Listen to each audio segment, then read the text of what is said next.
A selva vietnamita. Um mundo de sombras e sussurros. Um lugar onde o ar pairava pesado, denso de umidade e medo. Durante a guerra, ela se tornou um campo de batalha como nenhum outro. Soldados enfrentaram um inimigo brutal e o desconhecido. A selva parecia se fechar, uma entidade viva e respirando. E dentro de suas profundezas, um mistério espreitava. Uma criatura sussurrada em tons abafados. Eles a chamavam de Batutut, o macaco de pedra. Por séculos, histórias do Batutut assombraram a região. Os aldeões falavam de uma criatura grande, semelhante a um macaco, com olhos vermelhos brilhantes. Dizia-se que era incrivelmente forte, capaz de arrancar árvores do chão. A criatura era temida, um prenúncio de infortúnio. Quando a guerra chegou, as histórias a seguiram. Soldados começaram a relatar avistamentos estranhos, ruídos inexplicáveis à noite, pegadas grandes demais para serem humanas. A selva prendia a respiração. A notícia se espalhou como fogo entre as tropas. Sussurros do Batutut, passados de soldado para soldado, unidade para unidade. As histórias cresciam a cada recontagem. Alguns afirmavam que a criatura era um espírito, um protetor da selva enfurecido pela guerra. Outros acreditavam que era um animal de verdade, uma espécie desconhecida pela ciência. Seja qual for a verdade, a lenda do Batutut se consolidou, se entrelaçando ao tecido do medo que permeava a selva. A folhagem densa escondia tudo e nada. Sombras pregavam peças nos olhos. Cada farfalhar de folhas, cada estalo de galho, enviava arrepios pela espinha. A selva, já um lugar perigoso, tornou-se um terreno fértil para a paranoia. O medo, dizem, é contagioso. E no coração da selva vietnamita, ele se espalhou como um vírus.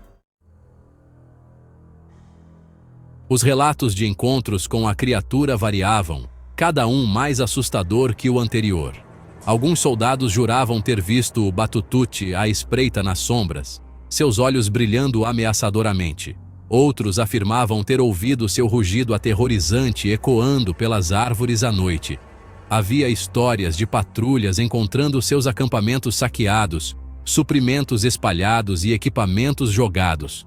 Um relato em particular causou arrepios na espinha até dos soldados mais experientes. Uma pequena patrulha relatou ter sido perseguida por algo grande e invisível. Eles podiam ouvir sua respiração pesada e sentir sua presença se aproximando. Por horas, eles se moveram pela selva, a criatura sempre fora de vista. Quando finalmente chegaram em segurança, estavam abalados, convencidos de que haviam escapado por pouco. Os rumores sobre o Batutut chegaram aos ouvidos de alguns oficiais. Intrigados e preocupados, eles iniciaram investigações, na esperança de desmascarar o mito ou identificar a criatura. Patrulhas foram enviadas para procurar evidências, armadas com câmeras e gesso para fazer moldes de quaisquer rastros incomuns que encontrassem. A selva guardava seus segredos de perto. As evidências eram escassas, abertas à interpretação. Algumas patrulhas retornaram com histórias de pegadas enormes, muito maiores do que qualquer homem ou animal conhecido na região. Outros encontraram marcas estranhas nas árvores, aparentemente feitas por garras de tamanho e força incríveis. No entanto, as provas concretas continuaram indefinidas. A criatura, se é que existia, era mestre em furtividade, deixando apenas sussurros e rumores em seu rastro.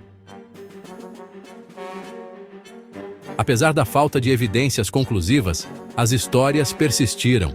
A intriga em torno do Batutut se estendeu para além do campo de batalha. A notícia se espalhou de volta para casa, capturando a imaginação de pessoas famintas por notícias do fronte. Jornais publicaram artigos sobre a criatura misteriosa, especulando sobre sua natureza e origens.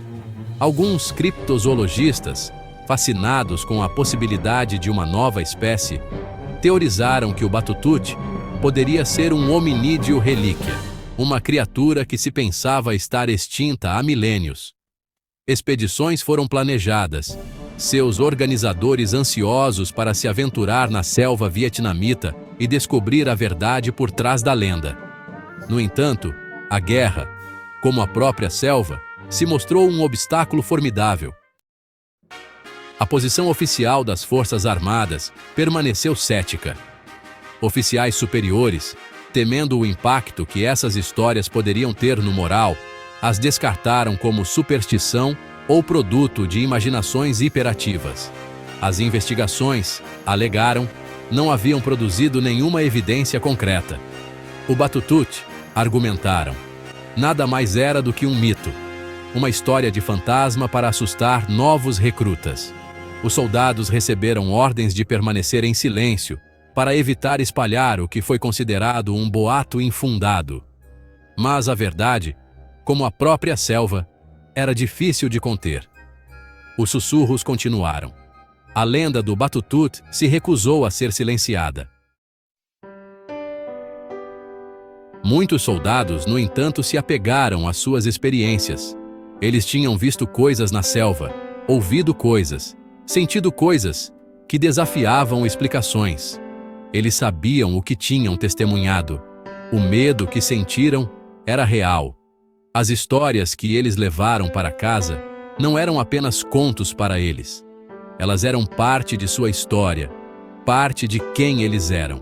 Anos depois, muito depois do fim da guerra, os veteranos se reuniam, compartilhando suas experiências, suas vozes baixas, seus olhos distantes. A lenda do Batutut inevitavelmente surgia, uma lembrança compartilhada de uma época em que a linha entre a realidade e o pesadelo se confundia. Para eles, o macaco de pedra permaneceu um símbolo dos mistérios da selva, uma lembrança do desconhecido que eles haviam enfrentado. As histórias do Batutut, passadas de geração em geração, se enraizaram no folclore vietnamita. Os moradores locais continuaram a falar da criatura com uma mistura de medo e reverência. Alguns acreditavam que era um guardião da floresta, um protetor do mundo natural. Outros o viam como um aviso, um lembrete do poder da selva e da necessidade de respeitar seus limites. O Batutut se tornou uma história de advertência, contada às crianças para impedi-las de vagar muito longe na selva. Era um lembrete das forças invisíveis que existiam além do familiar, um testemunho do poder duradouro do desconhecido. A lenda do macaco de pedra, como a própria selva vietnamita, perdurou. Ela serve como um lembrete dos muitos mistérios que permanecem ocultos em nosso mundo. A guerra pode ter acabado, mas as histórias persistem, passadas de geração em geração, sussurradas em volta de fogueiras, recontadas em tons abafados. Elas são um testemunho do poder do medo, do desconhecido e da marca indelével que tais experiências podem deixar na psique humana. O Batutut, real ou imaginário, continua a fascinar e aterrorizar. É um símbolo dos lugares selvagens e indomáveis que ainda existem em nosso planeta, lugares onde mitos e lendas nascem. A busca para provar ou refutar a existência do Batutut continua até hoje. Alguns pesquisadores acreditam que a criatura poderia ser um Gigantopithecus sobrevivente, um macaco gigante que se pensava estar extinto há milhares de anos. Outros especulam que pode ser uma nova espécie de primata não descoberta. No entanto, apesar de inúmeras expedições e investigações, nenhuma evidência conclusiva jamais foi encontrada. A selva guarda seus segredos de perto. O Batutut, por enquanto, permanece um enigma. Mas a lenda continua viva, alimentada por relatos de testemunhas oculares, fotografias granuladas e a fascinação humana duradoura pelo desconhecido. A história do macaco de pedra transcende a Guerra do Vietnã. Ela fala de uma experiência humana universal, o encontro com o desconhecido, o confronto com os limites da nossa compreensão. É um lembrete de que mesmo no século XXI, ainda existem mistérios que a ciência não consegue explicar totalmente, criaturas que escapam à nossa compreensão e cantos do nosso mundo que permanecem inexplorados. O Batutute, seja uma criatura real ou um produto da nossa imaginação coletiva, continua a desafiar nossas percepções, a nos lembrar que ainda existem maravilhas e terrores neste mundo que podemos nunca compreender totalmente. A selva, silenciosa e vigilante, guarda seus segredos, e a lenda do macaco de pedra continua viva,